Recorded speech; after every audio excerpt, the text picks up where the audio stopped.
What is good, Goat Flippers? It is your host, Lurk, here. And I am joined with Lowell and Nick from the Rockford, Illinois band, Frail Body. How are you dudes doing tonight? Tired. Doing great, man.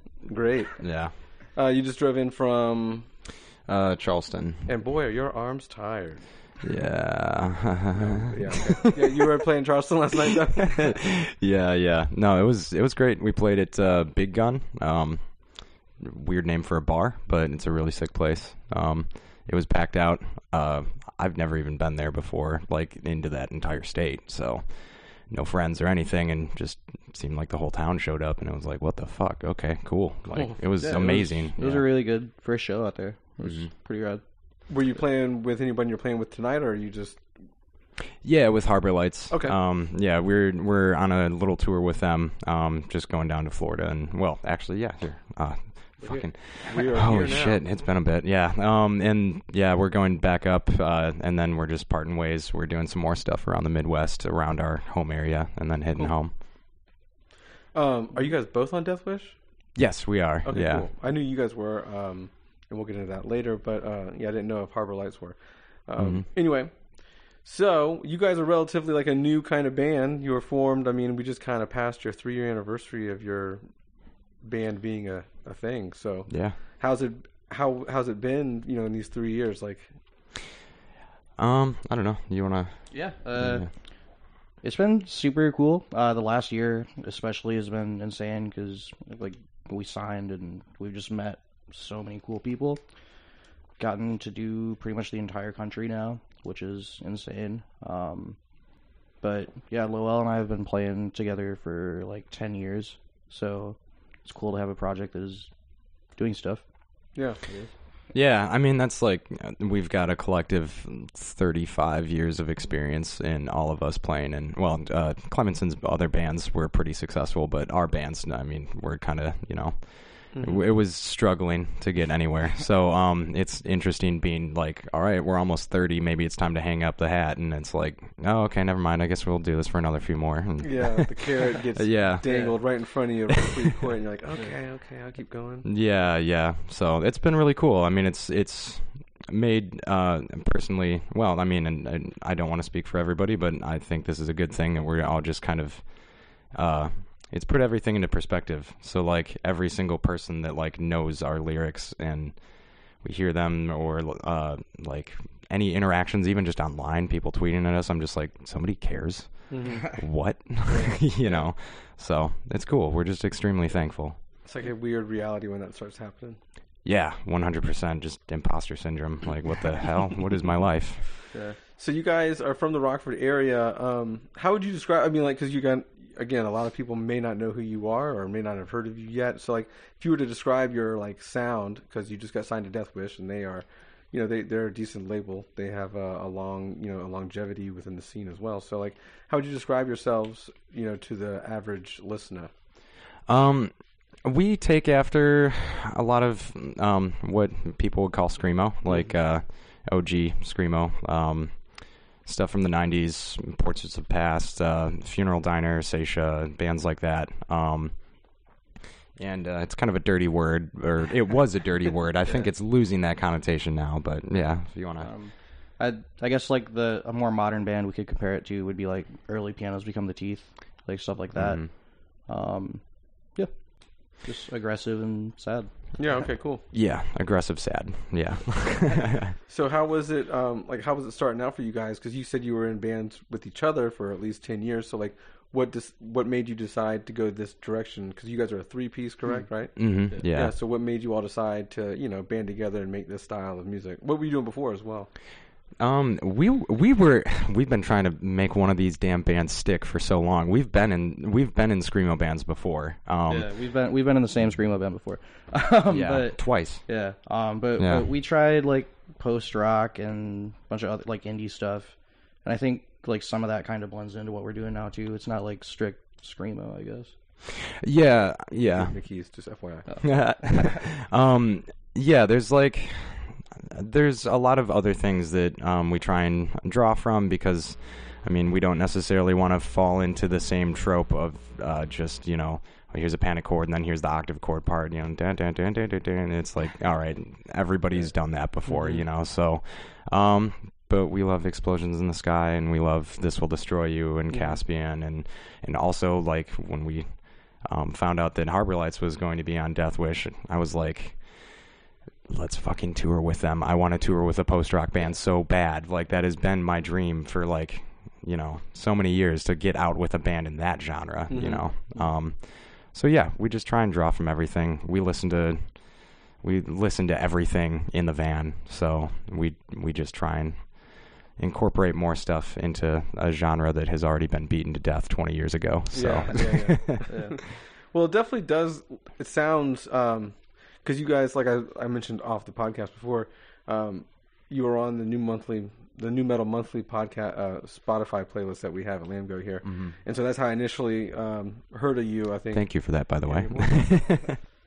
Plug it. I'll plug it here. It's in the description. You can click the link for that monthly playlist. We change it every month, obviously. But anyway, and then like I just followed you around, and I think I actually was sent your. That's how I actually got your album. I was sent it in advance, and I was like, oh, okay, check it out. And again, I probably checked it out because it was from Deathwish and your cover.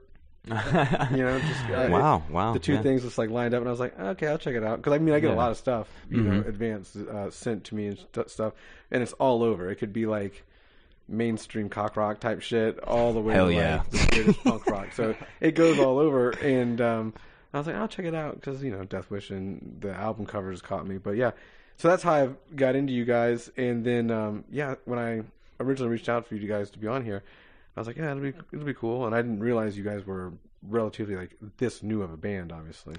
Yeah. So yeah, it's cool, and we're trying to get younger bands on here in general as well, so more people can find out about that. But so how was it signing to Deathwish in general? That was the weirdest series of emails. We should probably ask. Did you send them demos and shit like that? We sent tweets. Actually, literally, that is the only thing that has ever gone right when I've slid in someone's DMs. So, one of our friends, who is in this band called Meth, that is also in the Chicago area, if you're familiar with them, Richard from Meth, just like tweeted or texted me or something like that, and was just like, "Hey, the Death Talk podcast." Actually, we got signed off of a podcast pretty much.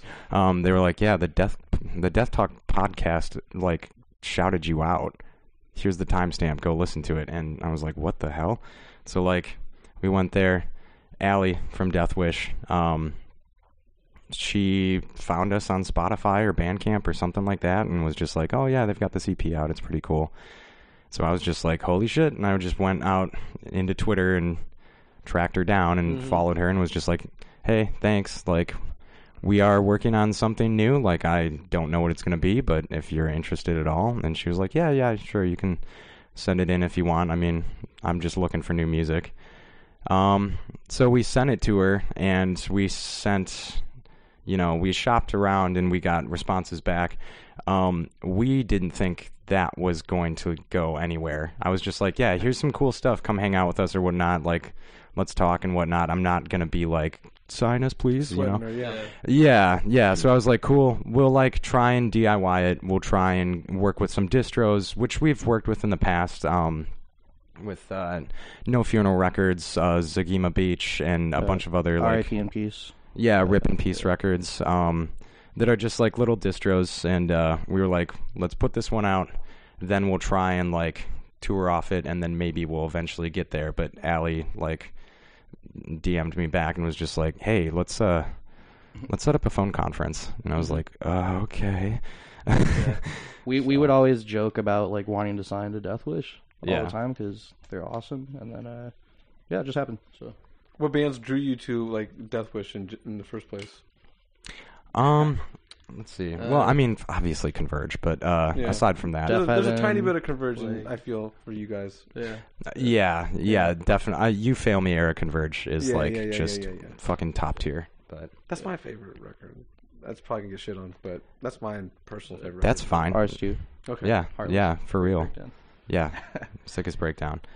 Whatever. I can get the hate. I don't care. I mean, Sunbather is one of my favorite records of all time.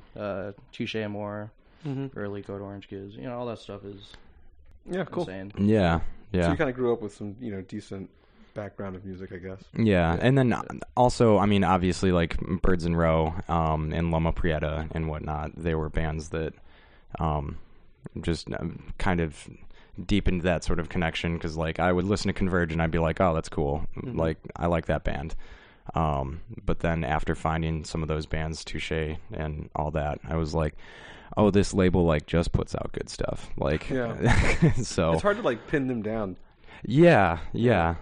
That's why, like, no offense to the band you're touring with, but like you're similar but also different in a lot of aspects. The Harbor Lights band, because I checked them out earlier too. And then you look at like Greet Death is way different than both of us, and they're insane too. Yeah, yeah, they do put out quality stuff. Deathwish does for sure. Yeah, I agree. Yeah. Damn, I just went blank. Got lost on that. But anyway. Yeah. Norma Jean not played, but they are announced a little house tour today. And just lo and behold, you're playing a house show tonight. Yep. So that's interesting. You guys said that you play like a lot of house venues back home because your scene's kind of like loose or whatever, and far and in between. How often do you play house shows like on tour?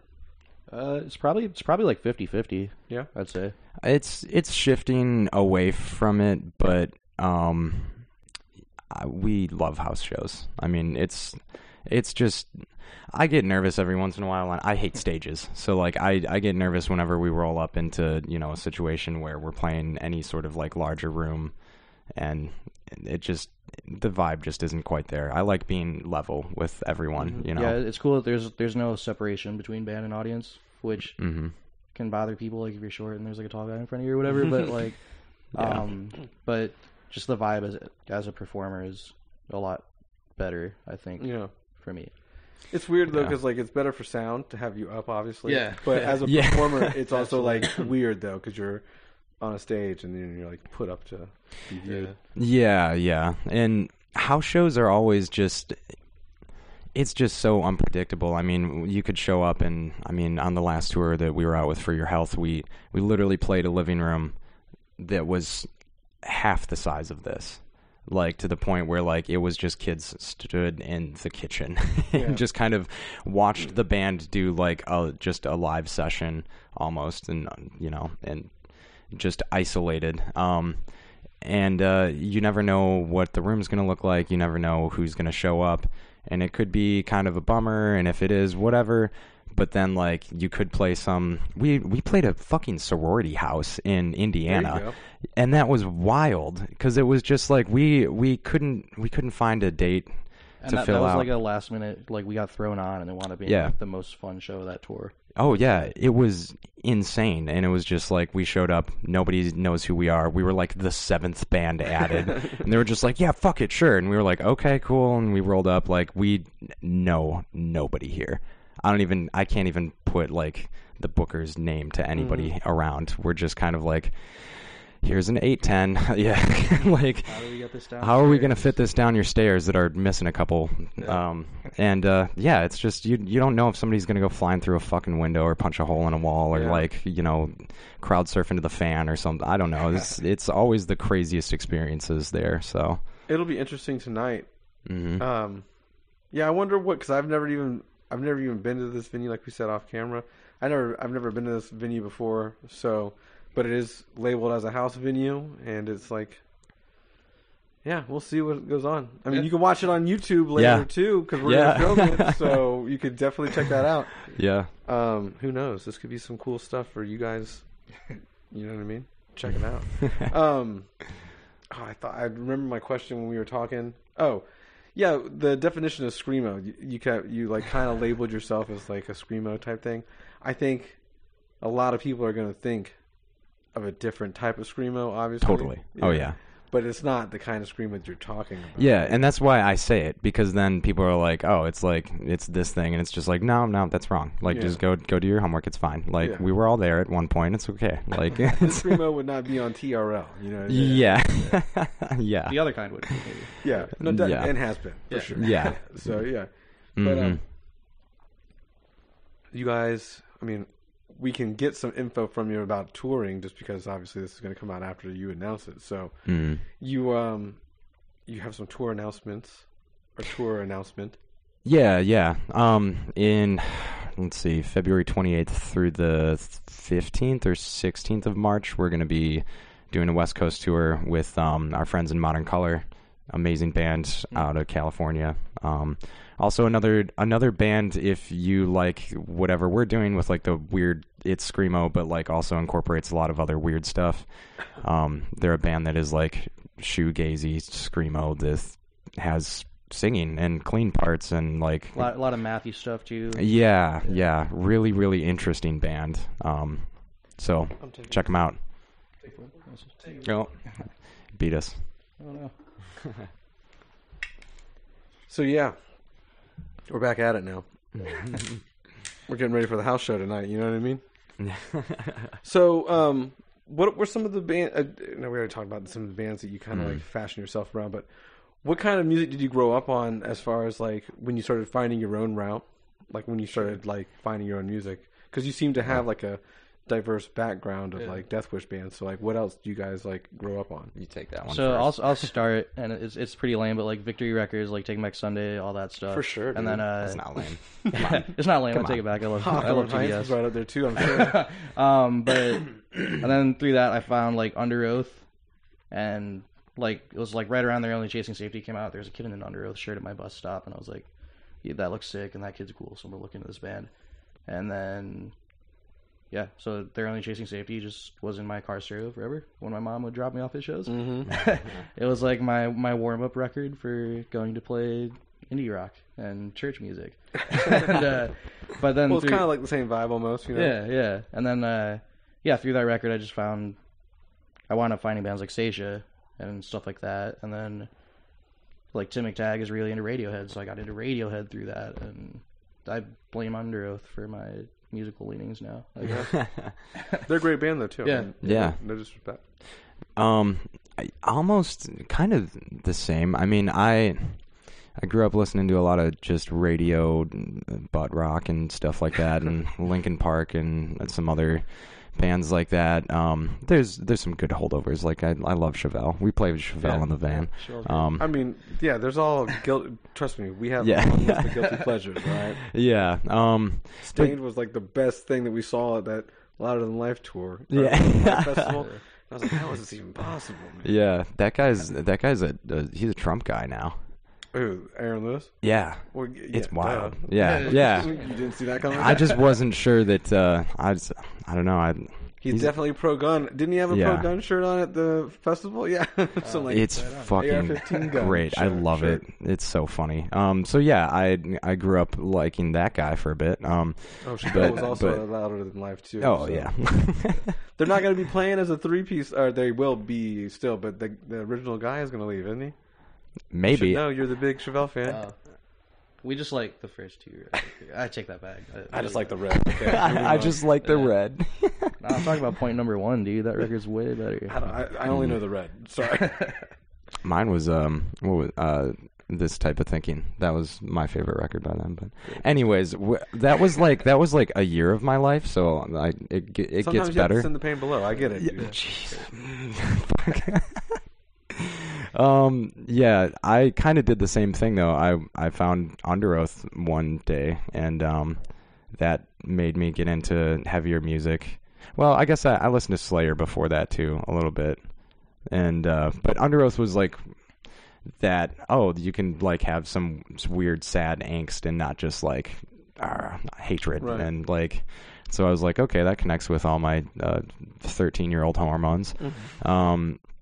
And then, yeah, I mean, I remember what got me, like, personally into, like, this genre as a whole, the focused sort of weirdo sect of music that we're trying to go for, is this band called United Nations, which is really weird because it's a super group.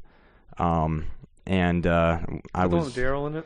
Yeah. Yeah. Yeah, and it's and they're like a collective at this point. I think like It's a half weird of pianos spaz become the core teeth. situation, right? Mm-hmm. If I can remember, like grindcore, kind of like weird noise. Yeah, emo violence is what they call it. Yeah, and that was like one of the things that I was in keyboarding class, and my friend was on Last FM, and he like called me over, and he was like, "This band is called United Nations." I was a huge NoFX and Rage Against the Machine, like oh fuck Bush, guy. So I was like anything political I was about, and he was like, "Yeah, there's this band United Nations." He's like, "Their genre tag is emo violence," and I was like, "What the fuck?" And he was like, "Press play and put on the headphones," and I was like, I want to do this forever. I want to do this band, this music. Let's fucking go, Yeah. And then 12 years later, we're right here. It's weird how that kind of like checking out bands like that, like because United Nations and just like a lot of like grindcore bands and just like noise bands to me are just very like, whoa, there's a lot going on, and I wonder like. And again, this is no disrespect to anybody, but like the kind of person that actually like fully gets into that, and I'm like, I just want to know like, it's just how does it click for you? Because it doesn't click all the time for me. You know what I mean? Yeah. It's only few and far between that I get like really into that kind of stuff. So yeah, it is what it is. Yeah, it is what it is. Different people are. And I love Daryl too. All that. So I wanted to be into that band so bad, but I was like, I can't be into it. Yeah, yeah. No, that's like we get the same thing for like. It takes like what you were saying. It's music that's made for people that like it, and most other people are not necessarily going to get it, and you just take that shit in stride and just go, all right, well, if you don't want to buy the record, you don't want to buy the record. I don't care. I'm still going to keep on making it. And but yeah. Luckily for them, they all have like other projects though in that particular band. They all have other projects that somewhat kind of like make money, so they can like waste time on on that. Because if you're just trying to be that kind of band and that's the only thing you're trying to be, good luck.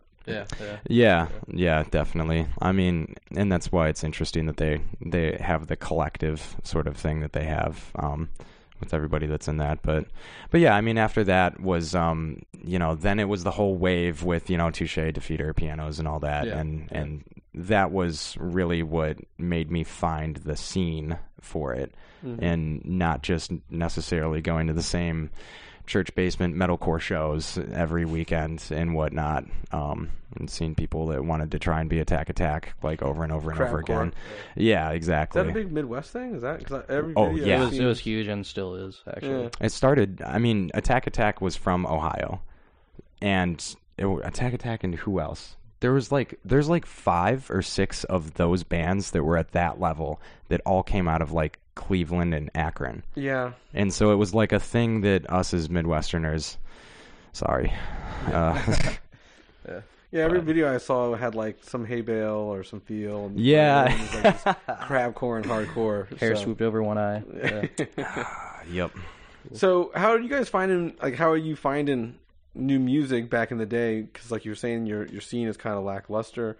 And I'm only assuming like earlier in your life it was probably even worse. Or Rockford, like 10 years ago, was pretty cool. We had like 2 pretty operational DIY houses and a bunch of churches, and bands would come through all the time. Like Touche came through with Defeater and Birds in Row. And Code Orange Kids. Yeah. And that show is fucking insane. Yeah. And so we had like bands like Joie de Vie and like the Felix Culpa that are like both really amazing bands, and I don't know. Like I was we had thinking, motherfucking Cheap Trick, dude. Cheap Trick, yeah.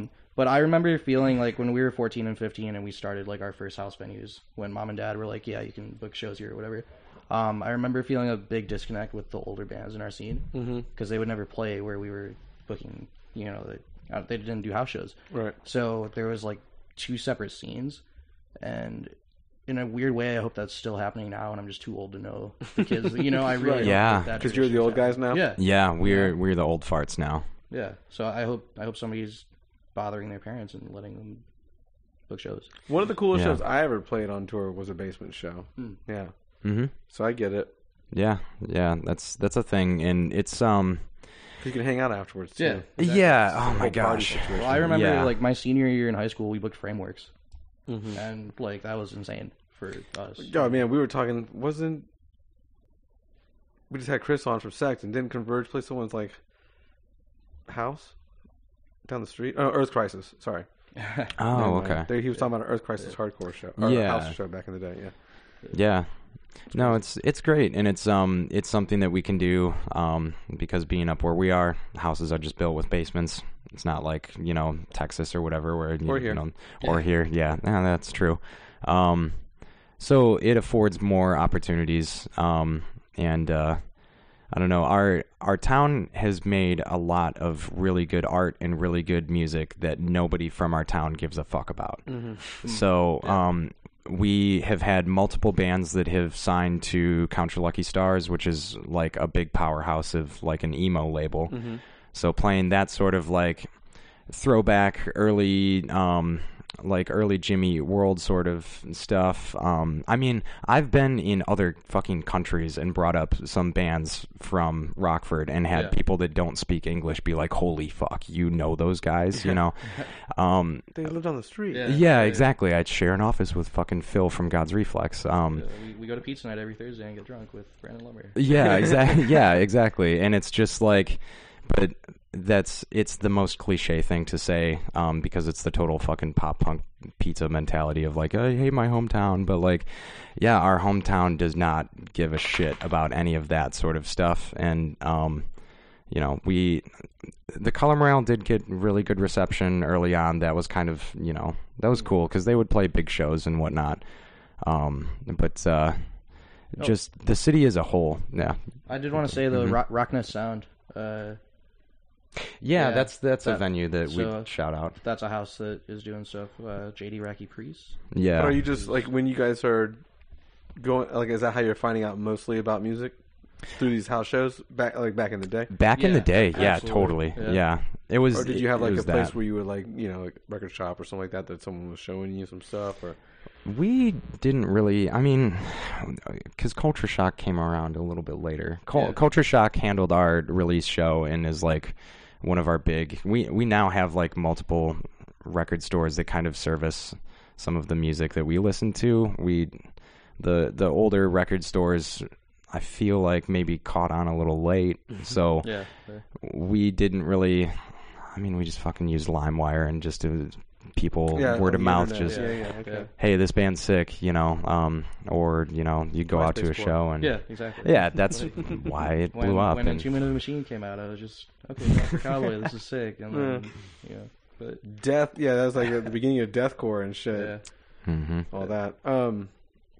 So you guys had an album drop a couple months ago, right? We'll shift it back to your content. How was writing that and releasing it? How did that all come about? Yeah.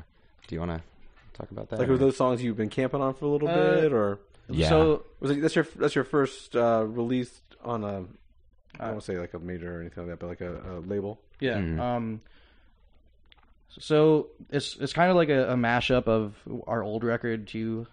At Peace, the last 3 songs on it are songs we had recorded the year before, and then the other 4 I think we wrote in like a month or 2, and then we got inspired by a lot of like personal stuff that was going on and banged out 4 songs that we actually didn't hate, and then scrapped a bunch of other ones, and then we write an obnoxious amount of songs, and so it was, I mean, some of the songs from A side were written before At Peace, which we put out 2 years ago at this point. It's just one of those things where we just have like gigabytes on gigabytes of just videos, audio recordings of just like cool riff, 6-minute song, maybe we can use 3 minutes of it, all this stuff. So It was just pulling stuff out of that and then figuring out, because we didn't know that it was going to be handled by anybody, figuring out, okay, how much can we like actually afford to record, going back and forth, playing that out. But it is really cool that the older material did get included on it, because if you listen to the B-side, which is At Peace,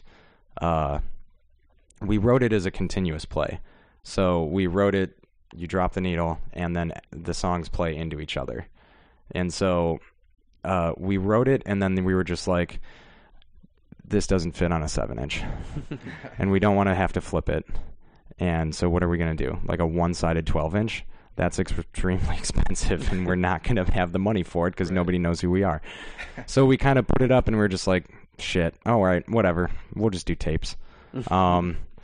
So we did that. But then when Deathwish contacted us and was like, what do you guys have, like, loaded up? And I was like, well, we just got through with 4 new songs. And they were just like, okay, well, 7 inches are, like, not really doing so well, so what can we do? And I was like, actually, this is perfect. Because I've always wanted that to be, that was purposefully written to be played on a record player.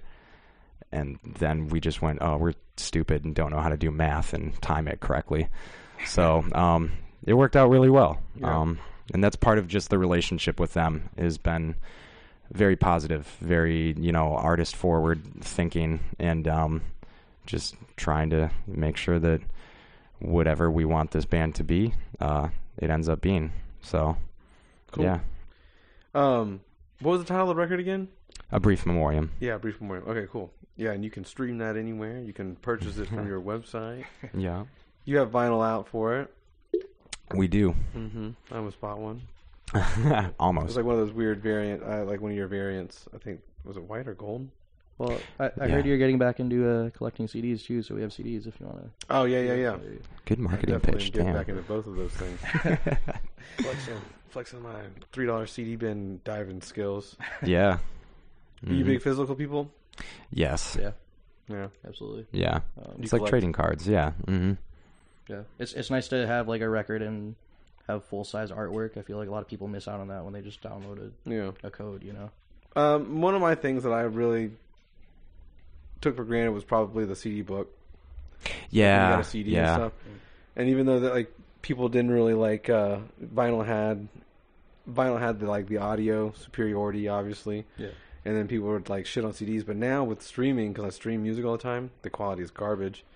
And when you put a CD on, you're like, oh my god, it's so much fuller and louder in general. Yeah. So yeah, once I started, I was like, fuck it, dude, I should get some CDs. And... Yeah, totally. I have so many tapes. I don't have a cassette player. Yeah. But I've Those got are the cheapest things to get. Yeah, and I get tossed stuff here and there, and I'm just like, I mean, I'm not going to say no, and then also it's just kind of cool to have little things of, each little thing that I've got from like the road and whatnot is just, oh, this was, we crashed at this person's house. This was some great, fucking grindcore band or screamo band or whatever. Or some noise project that we stayed at this person's place and whatever, and So is your house like a total hoarder house type of situation? Oh my god, yeah, my girlfriend would laugh her ass off right now if she heard that.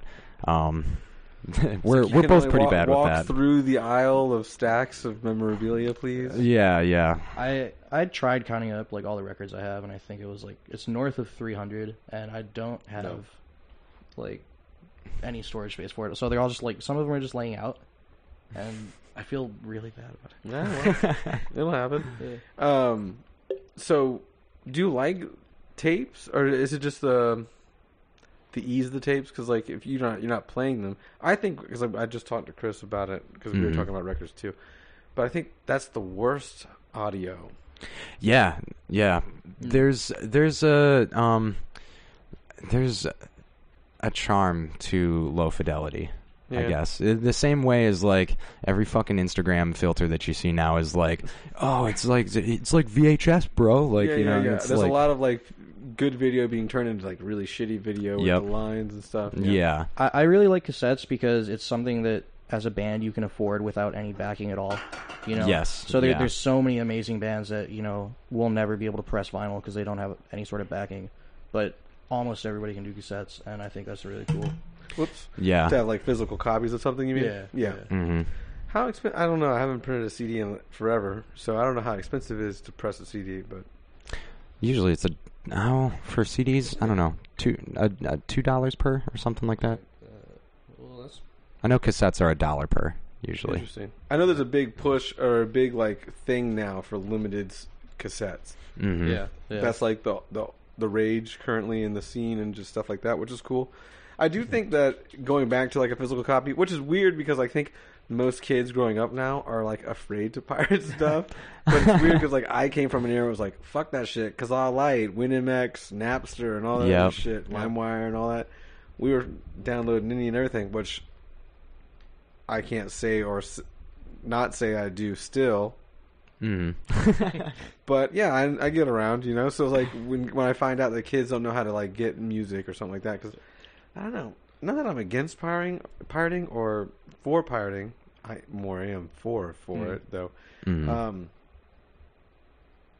I think it's just like ease of access thing. I think like the music, the art is the music. So like if I wanted to really support your band, I'd come see you and buy stuff, because I think because you're really just buying like record label stuff, unless a band is putting it out themselves, which then I can respect, and then I purchase their stuff from them, even if it's digital download stuff. But yeah, actually, funny story. Our record got pirated and was thrown up on one of those like leak websites or something like maybe a day before it dropped or something like that.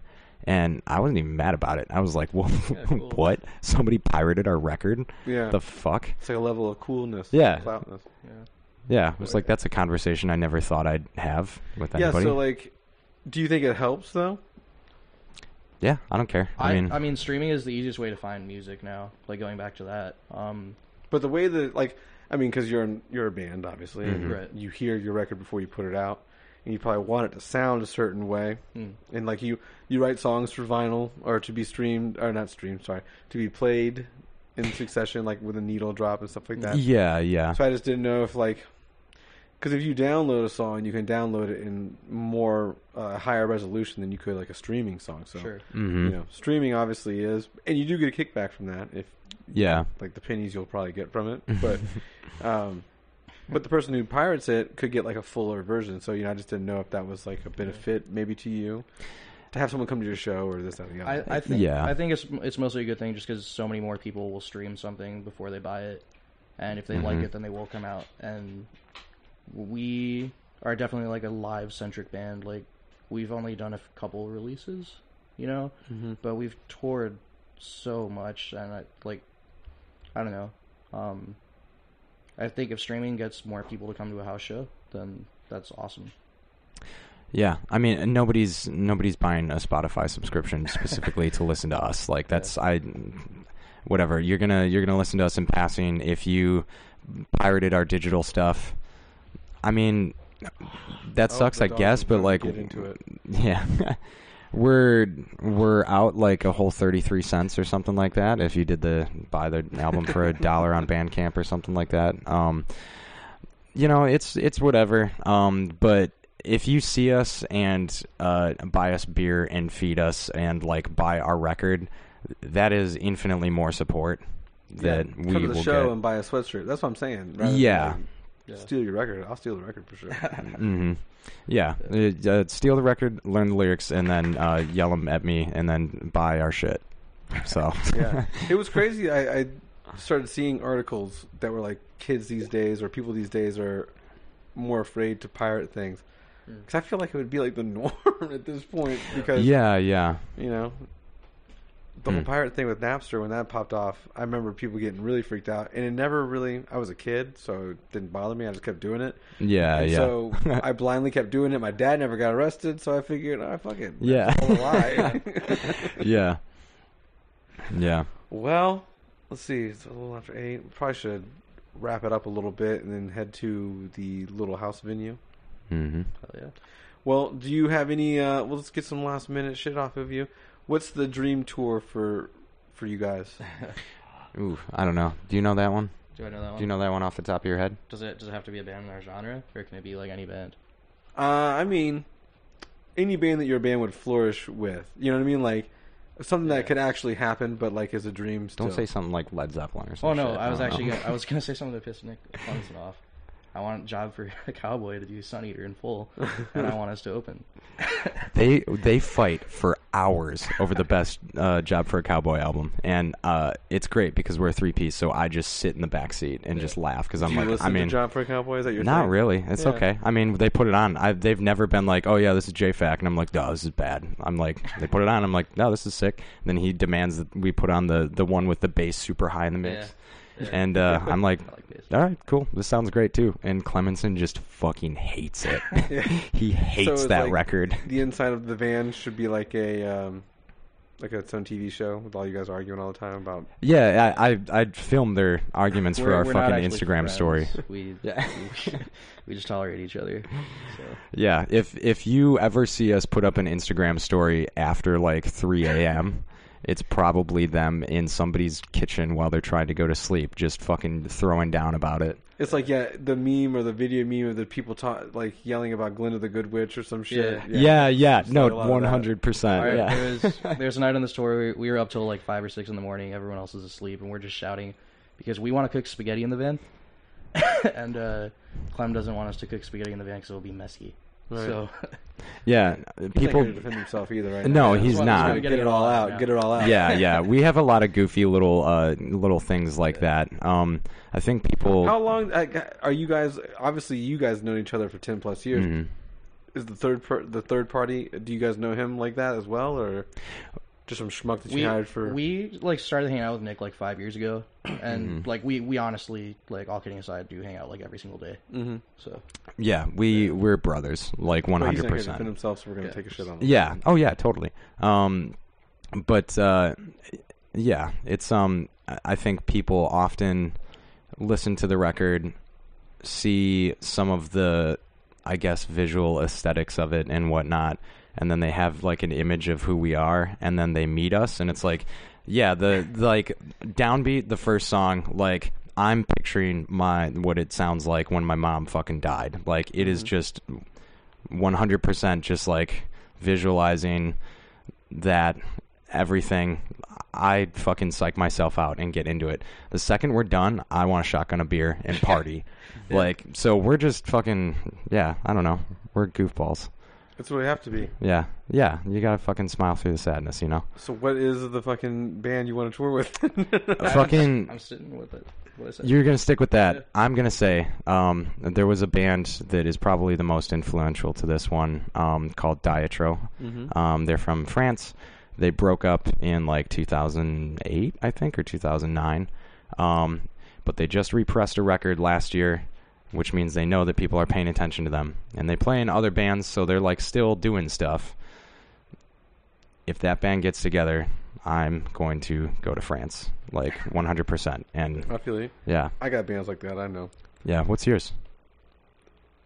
I don't want to talk about it. I've already talked about it a million times on this podcast. Blast it off. Oh, that's true. I've already done dumb things for stuff. Yeah. So, yeah. I've done, I've flown multiple times to see them in multiple venues, multiple places. Giant waste of money. Yeah. Yeah, it is what it is. It's not really, but Yeah. it feels like it now looking back. But anyway, so yeah, let's go ahead and wrap it up and cut you. We'll head over to the house venue, and like I said, you can check out the that video on our YouTube, and that'll be up there at some point after this interview is up there. But anyway, yeah, thanks for coming on. Do you guys have any like new music coming out anytime soon? I know because the albums came out a couple months ago, but like you said, there's some old songs on there, so I didn't know if you had any like EPs coming out or. Yeah, not at the moment. We're currently writing the next one. So it'll be out eventually. I don't know when that is, but I know what date we're contractually obligated to deliver it. But So it's gonna be with Deathwish whenever you do it. yes, okay, yeah, cool. yeah, 100%. We will be with them for a while. Cool. Well, anything else you want to sign off with? Shout out anybody? I already did it earlier, but you can do some more. You good? Yeah. Wrap it up. All right. Just thanks for caring. We'll try. We try.